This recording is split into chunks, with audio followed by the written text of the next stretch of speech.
has for us. So we're going to talk about what that means in a little bit, but first I want to kind of let us set the stage for this New Beginnings series. What are we doing? Why are we doing it? What are we going to be talking about? So last week we started our New Beginnings series by having Pastor Jim and I talk about some of our own personal stories of new beginnings in our life. And there have been quite a few of those things that God has kind of walked in and said, okay, we're doing something different, we're doing something new. This is going to be a big change for you, and figuring out how to engage in that, how to embrace that, has been really interesting. So it was great to hear from Pastor Jim about the opportunities that he's had to move to different places and experience a new beginning there, whether it was at 8 years old, moving to Spokane, Washington, or whether it was at 36 years old with him and Carla moving down here to Eugene, and all of the craziness that kind of happened with that. Learning about new beginnings, trusting in God, and figuring that out. And then it was great to be able to share my story a little bit last week, too, about moving here to Eugene when I was 13, which Pastor Jim and I didn't talk about our stories before we decided what we were sharing, so it was interesting that we both chose moving stories, but just talking about how God ministers to you in new beginnings and works with you. And so, as I promised this week, we are continuing in this series on new beginnings by starting to look at some stories from Scripture about new beginnings. And we talked last week that there are a lot of them.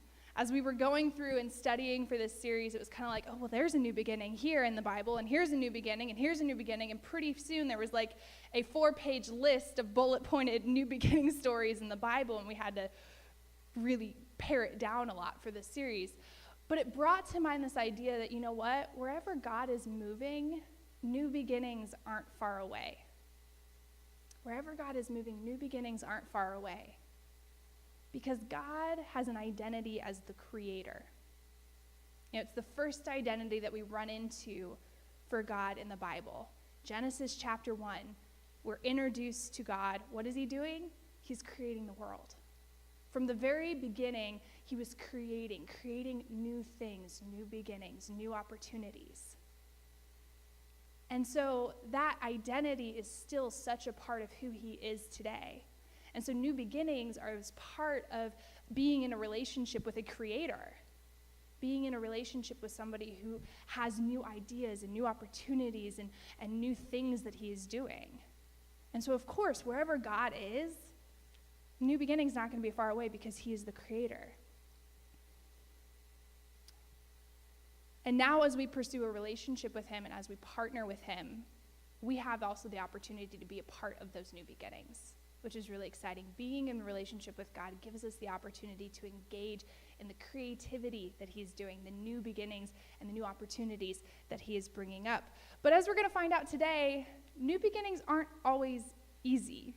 And I'm sure a lot of us know that from our own experience, whether it was moving or starting a new job or having children or getting married, whatever that new beginning was, it's not always easy, is it? It's not. And we're going to find today that as we look at a specific story in the Bible, that these people that experienced a new beginning found that out the hard way, that new beginnings aren't always easy. And so that story is the story of the Israelites approaching the promised land. And I want to start with a little bit of background on this story because I think it'll help us settle into this story, figure out what's going on, where are these people coming from, what's impacting them, and what does it have to do with new beginnings. So Pastor Jim mentioned Genesis 12:1 last week, which says, "Now the Lord said to Abram, 'Go from your country and your kindred and your father's house to the land that I will show you.'" That is the origin of what I'm going to refer to today as the promised land. When we start referring to the promised land, what we're talking about is the land that God had promised to a guy named Abraham and all of his descendants. And for a while, Abraham and his descendants were able to embrace that promised land. They lived there, they experienced it there. But after a while, that land got lost to them. They weren't able to be there anymore. They were somewhere else. And that land was just kind of sitting there waiting. And that promise was still there. And actually, God's chosen people, which we call the Israelites, ended up in a very, very bad place after they ended up leaving the promised land. And that was enslaved in Egypt. So all of a sudden, this nation that was, God's chosen people, God had his blessing upon it, all of a sudden they find themselves in a foreign nation enslaved. They're not in a very good place at this point. And they're a very, very long way from this promised land idea that had been given to them by God. But God hadn't forgotten his people. He hadn't forgotten his promise to them. And so he planted a dream of deliverance in their hearts. And he raised up a leader, a guy that you might have heard of. His name is Moses. And he sought to deliver his people from the land of Egypt. He sought to bring them out, to bring them to the promised land. And some amazing things happened to make that possible. Not the least of which is the story of a sea being parted so that this entire nation could walk across and get free of the nation of Egypt. And so all of a sudden, this people who have been enslaved in Egypt, God's planted the seed of deliverance in their hearts. He has orchestrated the path for them to come out of that slavery, which is miraculous in and of itself, parts a sea to get them away from the nation of Egypt. And now they find themselves on the brink of a new beginning, on the brink of the fulfillment of that dream of being back in the land that God had promised to them. But here's the thing, they didn't get to experience that dream. They didn't get to experience it. Here they are, God's parted a sea, he's pulled them out of Egypt, he's raised up a leader for them, they're on the other side, they're approaching the promised land, and some stuff starts to go wrong. And what went wrong? They started to look for the wrong things. And they found them. They started to look for the negative. And they found that as they got closer to the promised land, that entering the promised land wasn't going to be easy. And they found that to be a negative factor in that. They started looking for the uncertain. And they found that they were going to have to battle certain nations that were already in the promised land. And they had no idea how that was going to work. Remember, they were slaves. They have no idea how to battle these nations. How are these battles going to turn out? Are we just going to die here? And they started to find the uncertain. They looked for things that were outside of their control and scary, and they found giants inhabiting the promised land that threatened them and that were a threat to their existence. And they looked for all of these things, and they found all of these things. And based on that, they made a call. They said, you know what? This promised land thing isn't as good as I think God wants us to believe. I'm not really sure that he has our best interests at heart. I'm not really sure that this new beginning is really where we should be going. And so God said, okay, we won't do it. We won't have you enter the promised land. And all of a sudden, after everything that had happened, they missed out on the fulfillment of that dream. In the home stretch, they were standing at the edge of the promised land, and they missed out. But God is a God of second chances. We see that over and over and over again in Scripture. And so 40 years later, 40 years after this initial approach to the promised land, this looking for negative things, finding them, and then deciding, hey, I don't really think that we want to do this, God gives the nation of Israel a second chance. And the nation of Israel approaches the promised land for a second time. And this time, they're able to step into the promised land and experience the fullness of the new beginning that God had for them. Things looked very different. And there's actually a lot that you can learn about their story, from their story about new beginnings. Because we have the unique opportunity in this story to look at two very different approaches to the same new beginning. We have approach number one to the promised land, where the people have a very specific perspective. And we have approach number two to the promised land, where the people have a very specific perspective. The circumstances are pretty much the same. The perspective has changed. And this is what I learned from that. that what you look for in your new beginning determines the potential success of that new beginning. I'll say that one more time, and I think it's printed on your sermon note sheet too at the top. It says, what you look for in your new beginning determines the potential success of that new beginning. Like I said, none of the circumstances had changed between approach number 1 to the promised land and approach number 2 to the promised land. It still wasn't going to be easy. There were still foreign nations inhabiting the promised land that the Israelites were most likely going to have to battle and defeat. There were fortified cities to destroy. There were giants to kill. Nothing had changed between approach number 1 to the promised land and approach number 2. The circumstances were the same. And so that tells me that because the results were different, something else had to differ. It wasn't the circumstances, it was their perspective. It was what they were looking for that determined their success. What you look for in your new beginning determines the potential success of that new beginning. So what can we learn from the difference of the nation of Israel's first approach to the promised land and the nation of Israel's second approach to the promised land? What exactly were they looking for in that second approach that helped them succeed? And what were they looking for in the first approach that really contributed to their failure? I think there's a couple of things that we can pull from this story about what we should look for in our new beginnings. What should we look for? How can we emulate that second approach to the promised land that the Israelites had and avoid the disastrous first approach that they had? I think the first thing we see is that we need to look for God. We need to look for God. And I think that's the first blank on the sermon note sheets, if any of you filled them out. You need to look for God. There's a lot of fears that people have. How many of you have a fear? Okay, and all of you that aren't raising your hand are lying. Not okay. I happen to be deathly afraid of heights, which is funny for someone who's 6 feet tall. My friends make fun of me all the time for that. But I hate heights. I have a friend that is deathly afraid of bees. If I go bzzz, she'll flip out, and it's a lot of fun to do. But I probably shouldn't admit that from the pulpit, but that's okay. We all have fears. But one of the biggest and most held fears by most people is the fear of the unknown. The fear of the unknown. People are scared of what they do not know, what they can't imagine, how things are going to work out outside of their control.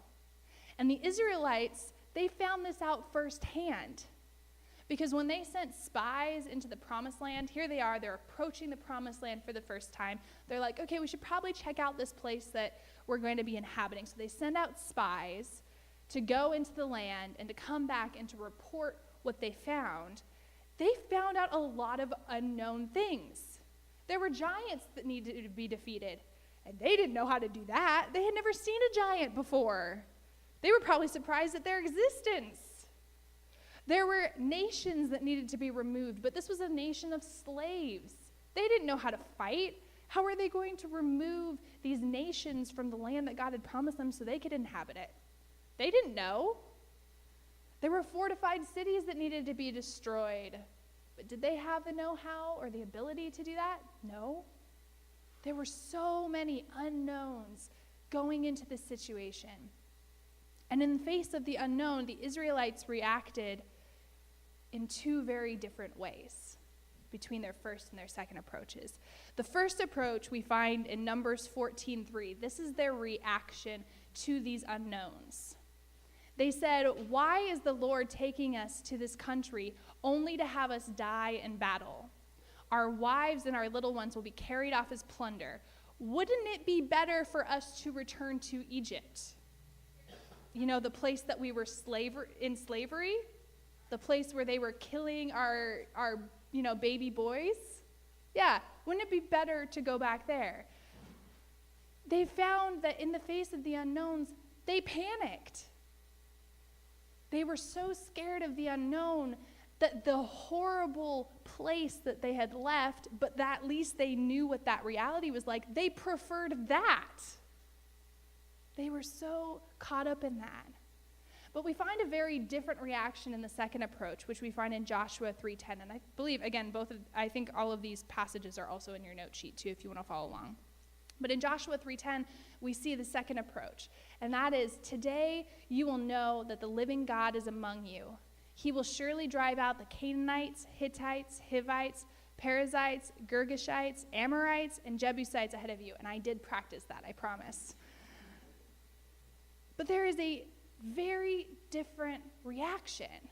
The first time around, the Israelites got caught up in the unknowns, and they didn't look further than themselves. All they saw were the unknowns, and they said, how can we deal with those? And because of that, they got so scared that they backed off. And they said, nope, not doing this, not going there. That's scary. I'd rather be back here. As horrible as it is, I would rather be back in Egypt than deal with those unknowns.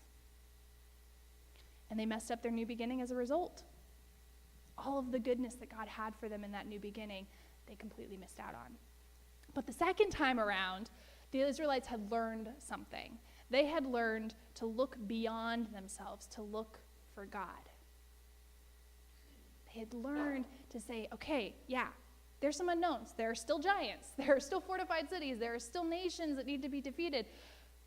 But it's not up to just me. God is at work in this situation. I see him at work. Joshua says, today you will know that the living God is among you. Joshua and the nation of Israel at this point are aware of God's presence with them, what he is doing in this situation, and the fact that if he is on their side, those unknowns are nothing. They'll just be dealt with. And as a result, they were able to step into their new beginning fully, completely, and without messing it up like they did the first time around. In the middle of our new beginnings, we need to look beyond the unknowns and our own limitations. And instead, we need to look for God. What is he doing? What is his power? Where is he leading? And if there are unknowns in that direction, I guarantee you he'll take care of them. When Jim joked that 15 was 2 years ago. It's not 2 years ago. It was more like 4 years. No, I'm kidding. It's actually 8 years ago. But a couple of years ago, I started college, and college was a huge new beginning for me. It is for a lot of people, but for me, it was unique in that from the time I was 15 and I got my call into ministry, I had been planning to go to a Bible college. And I had everything. I'm a planner. You'll see that in your programs this morning. I like organization. I like detail. I like things working out. And so I had planned everything related to college. I knew I had done early admission. I knew what classes I was taking. I knew what who my professors would be. I had all the finances laid out. Everything was wrapped up in this neat little package with a bow on top. And I was like, college, we're good to go. And that was the beginning of my senior year. So I was like ready to go a year in advance. But God had a different plan. Because in January of my senior year, I had several people that I really respect in my life, one of whom was my father, who's also a pastor, come to me and say, I don't think you're supposed to go to Bible college. And I'm like, what are you talking about? I want to be a pastor. Pastors go to Bible college. Where is the disconnect here? This is what I'm supposed to do. And they came back and they said, I don't think that is where you're supposed to be. I think you're supposed to go to the University of Oregon. The University of Oregon, as in one of the most liberal schools in the United States. Are you sure? You sure you didn't mishear something there? And they kept coming back, and these were 3 separate people. And so finally I was like, okay, God, what are you doing? What is going on here? And as I looked into the face of this new beginning, not just college, but now a new college that I hadn't considered at all in my life, I saw a lot of unknowns. I had not applied, and the application deadline was 3 days away. I didn't have any of the finances worked out for this college. I didn't know what my major would be. I didn't know where I would stay. I mean, everything that you can think of was an unknown at this point. And it scared me. I was like, I want to go back to my nicely wrapped package with the bow. I knew what I was doing. I had a plan, God. What are you doing? But I'm so grateful. God really spoke to me, and I had a lot of great support system, too, to say, you know what? Where is God in this situation? So I started praying. I said, okay, God, if you're leading this direction, why is that? What do you have for me here that is so strong that you're using other people to direct my path this direction? And all of a sudden he started speaking to me, and he said, Sarah, I want this to be your mission field. That's why I want you to go here. Sarah, I want you to have some new experiences. You've grown up in a pastor's family. You've grown up kind of in a little bit of a bubble. I want you to get outside of that. I want you to see the world. And all of a sudden I started to see, that's what God's doing. This is where he's at. And if he's leading in this direction and he has plans in this direction, then he's going to take care of all of the unknowns. And so I said, okay, we'll go to the U of O. And guess what? All of those unknowns worked out perfectly. Not even a hitch. The money worked out. I got in. I got my application in on time. I figured out where I was going to live. I figured out what my major would be. I planned out my classes, and everything was ready to go. You have to look for God, though. If I had missed God in that situation, I would have been like, that doesn't make sense. I'm going over here. And I would have missed out on an amazing experience that I had at the University of Oregon. We have to look for God in our new beginnings. Because if we just focus on the unknowns and we just focus on our own ability to meet those unknowns or solve those unknowns, we're going to freak ourselves out. We're going to panic, and we're going to mess up a beautiful new beginning that God might have for us. So how do we do that? How do we look for God in the middle of our new beginnings? I think one of the things that I've learned, because I don't do this naturally, is I have to schedule slow down time. I go 100 miles an hour, and I don't like to slow down until I crash and sleep for about 24 hours. And then I'm back to 100 miles per hour. And I know there's a lot of you out there that are like that.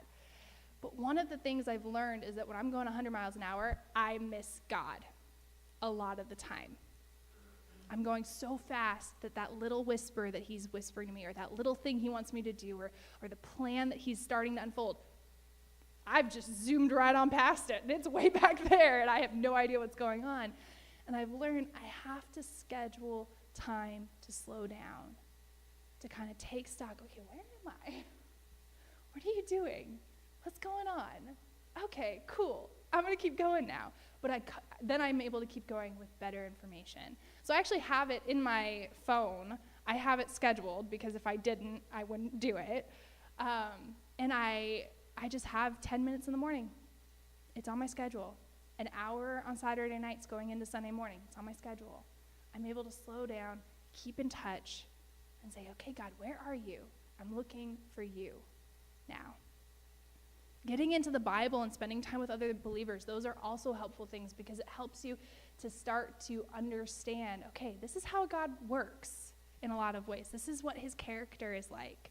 So when things start to happen, you're able to identify and say, oh, that's God. I know, because I was talking to somebody else the other day, and they were reminding me that this is how God works in a lot of ways. Or I was reading a passage of Scripture, and it reminded me that this is how God works, and so I can identify that in my life a lot quicker.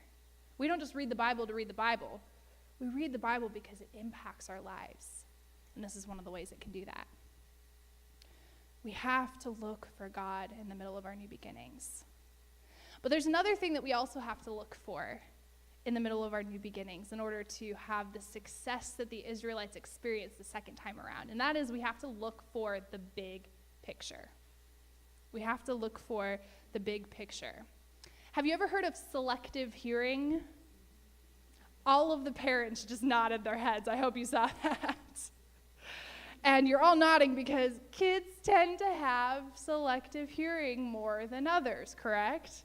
You say, okay, you need to eat your dinner, otherwise you can't watch TV. And what do they hear? You can't watch TV, right? Kids have selective hearing, and it makes it really, really hard, because you're like, you're not getting the full picture of what I'm saying. I'm not just saying that, I'm saying this, and that changes the meaning, does it not? And we think, you know what, I'm good though. But the thing is, we're God's children. And I think we practice selective hearing with him a lot too. Because God speaks into our lives and we tend to filter and only hear certain things. And that especially can happen in the middle of our new beginnings. And the Israelites, they experienced this too. So I mentioned that the Israelites, when they were approaching the promised land, both times actually, they sent spies into the promised land to get a lay of the land, figure out what was going on, right? Well, the spies came back and they reported two different things that were complementary, but they were two parts of the report. The first part of the report, was that the promised land was better than God had ever told them. It was a land flowing with milk and honey. It was beautiful. It was everything that they could have ever dreamed about and more.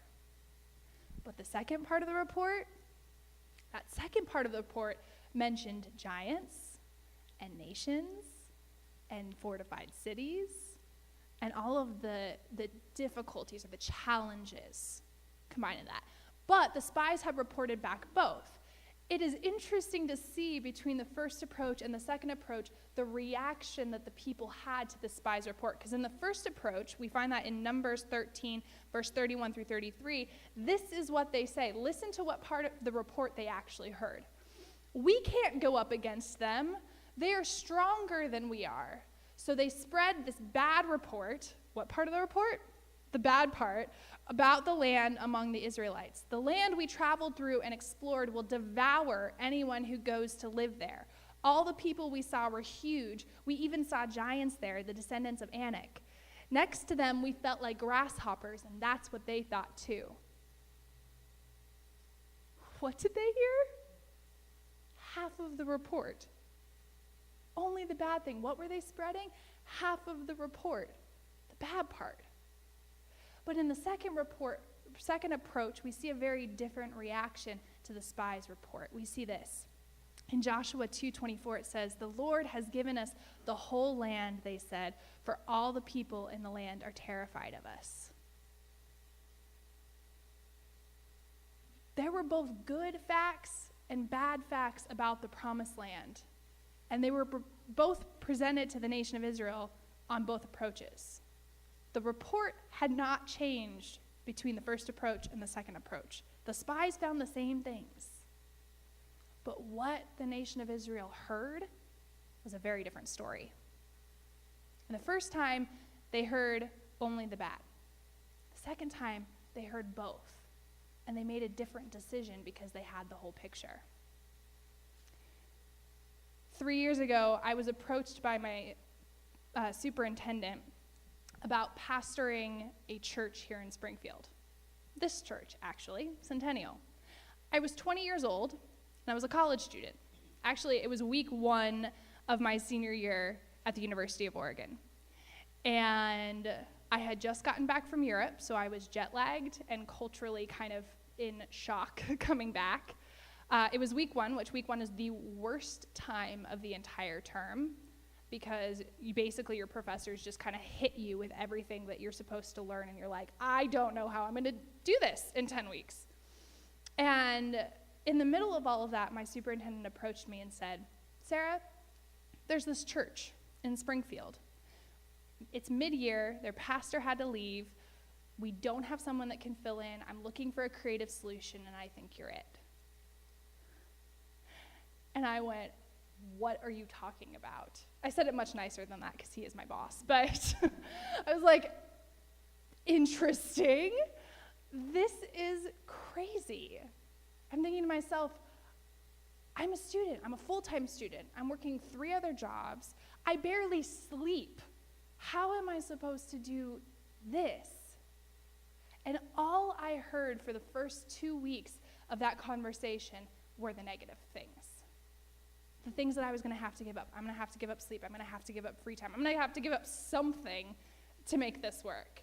I'm going to have to figure out how to find the energy to do this. I'm going to have to figure out how to transition from the church that I'm at currently, which I'm really enjoying, to this church and try to minister them. I have to figure out what my role is going to be at the church, because I can barely think about preaching, let alone leading a board meeting or anything like that. All I heard for the first 2 weeks in my mind, and all I replayed over and over and over again, were the bad side of things. And one day, 2 weeks later, it was like I got knocked on the head by a 2x4, because this idea just came through and went, Sarah, someone just offered you your dream job, and you turned them down. And I went, oh, I hadn't thought of it like that. I had missed the good. Here's something that I've wanted to do that I didn't think I'd be doing until I was like 30, and somebody just asked me to do it at 20 years old. Here's a group of people that loves God and just want somebody to help lead them in the path that God has for them. Here's an opportunity to get some really great practical ministry experience. I had missed all of that. I had just focused on the negative, and it had thrown me off. It had led me to the point where I almost decided to not pursue this any further. I'm so glad that God came in and said, Sarah, what's the big picture? The big picture is, yeah, those things still exist. The bad still exists. But the good exists too. And in this case, I think the good outweighs the bad. And I made a very different call. And that's why I'm here today. We have to know the big picture. We have to look for the big picture. It's never always bad, and it's never always good. What is the whole picture, and what call can we make because of that? So how do we do that? How do we look for the big picture in our new beginnings? I'm a big fan of the pro and con list. I've got tons of them. I could probably show you the pro and con list that I had for this church coming to this position. It helped me. What's the big picture? They're good, they're bad. What is going on here? Getting other opinions. I probably mentioned this opportunity to like 3 or 4 other people, and I thought all of these people are very responsible. They'll understand that, you know what, I really need to take care of myself, and I need to not spread myself out more. And all 3 of them went, yes, this is exactly what you're supposed to be doing. Like, look at all the benefits, look at all the good things. And I was like, oh, hadn't thought of that. Getting other opinions, it helps. And I'm so glad that I had a little bit of a time delay, that I didn't go with my first reaction when my superintendent mentioned this to me and say, no, don't pursue this. I don't want to do this. I'm so glad I waited and had a little bit of a time delay. I had about 2 weeks where I engaged with this, and that time helped me to see the big picture, to look for the big picture, and it changed the course of my life. I embraced a new beginning, and it was pretty amazing. What we look for in our new beginnings determines the potential success of those new beginnings. So what do we need to look for? We need to look for God. We need to look for the big picture. And one more thing, probably one of the most key things, we need to look for our blessings. We need to look for our blessings. I love the hymn, Count Your Blessings, which says, count your many blessings, count them one by one, count your many blessings, see what God has done. And it's pretty interesting because that hymn was written long before science had done anything about thankfulness. But in the years since that hymn has been written, science has actually proven the benefits of thankfulness for people. It's proven that thankfulness helps improve your relationships. It's proven that thankfulness helps improve your physical health and your mental health and your sleep quality and your self-esteem. Thankfulness has a lot of personal benefits for us. But one of the other important benefits of thankfulness is that it helps us to embrace new beginnings. And I think the reason behind that is because when you know you have been blessed in the past, it makes it easier to take risks in the future. Because you're thinking, you know what? I'm actually very secure in where I'm at. God has met me in the past. He's done things for me. He's given things to me. Taking this risk in this new beginning, if he's asking me to, I can do that. That's okay. I can do that. But when we forget our blessings and we think, God, I don't know what you're going to do. Are you going to come through with me? I don't know. All of a sudden, we're trying to make this decision, oftentimes a big decision, with no information. And that is really hard to do, because then you're doing it purely on will. And again, the Israelites demonstrated this for us perfectly in their story, because here's the thing. In both circumstances, the first approach to the promised land and the second approach to the promised land, the Israelites had a ton of blessings coming into those situations. I mean, the first time they probably had more blessings. They had a leader risen up by God, blessing number one. They had been delivered from Egypt, like actually were able to leave the country. That was a huge blessing, because that shouldn't have happened. Then they get to the edge of the Red Sea, and they're trapped by the Egyptian army that decided, I don't really want to let you go. And this sea, and God parts the Red Sea so that they can cross, and then defeats the Egyptian army for them. That's a huge blessing. I think that counts for like 10, right? And then they get to the other side, and they're in the wilderness, and they don't have food, and they don't have water, and they're starting to like starve and get thirsty, and God provides water from a rock and bread from the sky. Blessings, anyone? They had been so incredibly blessed. And then they get to this promised land, and the spies come back and they say, it's better. It's better than we had even dreamed about. That's a blessing. But do the Israelites remember that the first time around? No, they do not, because here is their reaction. In Numbers 14, verses 3 through 4, it says, wouldn't it be better for us to go back to Egypt? Are we back on this again? Then they plotted among themselves, let's choose a new leader and go back to Egypt. Do you think they were remembering all the blessings God had given them? I don't think so, based on that conversation. I think that they had missed the point. They had completely lost perspective on this whole thing. But the second time around, they didn't. Because in Joshua 4:21 through 23, it says, then Joshua said to the Israelites, in the future, your children will ask, what do these stones mean? Because they were making an altar on the bank of the Jordan River. It says, then you can tell them, this is where the Israelites crossed the Jordan on dry ground. For the Lord your God dried up the river right before your eyes, and he kept it dry until you were across, just as he did at the Red Sea when he dried it up until we had all crossed over. The second approach to the promised land, God had blessed the people again. He had taken care of them in the wilderness for 40 years.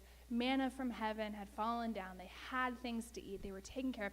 And then they get to the Jordan River to do the second approach, and God parts the Jordan River for them just like he did for the Red Sea. And this time, the nation of Israel didn't forget it. They remembered it. In fact, they remembered it so much that they said, we want to remember this for the future and for future generations. So they built a stone altar that would stand and be a reminder to them when they saw it, and to all of their children and grandchildren and great-grandchildren when they saw it, what God had done. That was a very physical representation of counting your blessings, looking for your blessings. And it was that attitude that allowed them to step into their new beginning. Last week I told the story of moving from Longview, Washington to Eugene, Oregon at age 13, and how I really struggled with that. I did not want to move. I was totally opposed to that. And my dad was really instrumental in helping me get through that process and come to the other side where I got to a place of excitement and anticipation for Eugene. And one of the things he did is he had me sit down and he had me write a blessings list. All of the things that God had done in my life that were good for the last, however long I could remember, 3 or 4 years. And it started slow because I was still very much opposed to this whole idea of moving. But I started writing down things. I'm grateful for my family. God has given me a great family. I'm grateful for my friends. I'm grateful for the opportunities I've been given. I'm grateful for my school. And all of a sudden, it started to pick up steam, and then I started writing faster and faster and faster, and there was more and more and more. And when I got to the end of that list, I was in a very different mental place than I had been at the beginning of that list. I realized, wow, God has given me so much. And he's asking me to embrace this new beginning. I think I can do that. And it was interesting because a couple of years ago when I started to get ready to pastor Centennial, my dad found that list.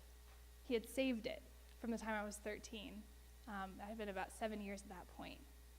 And he gave me the list again, and he said, I want you to have this.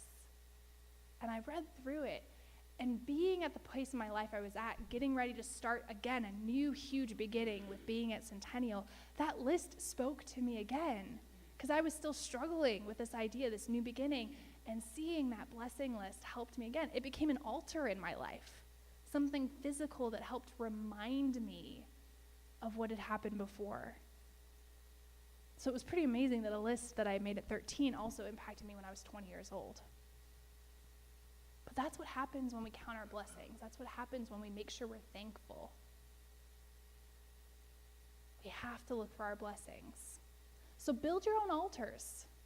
Make sure you're writing them down. Take time. Do you journal? Is that something that you do?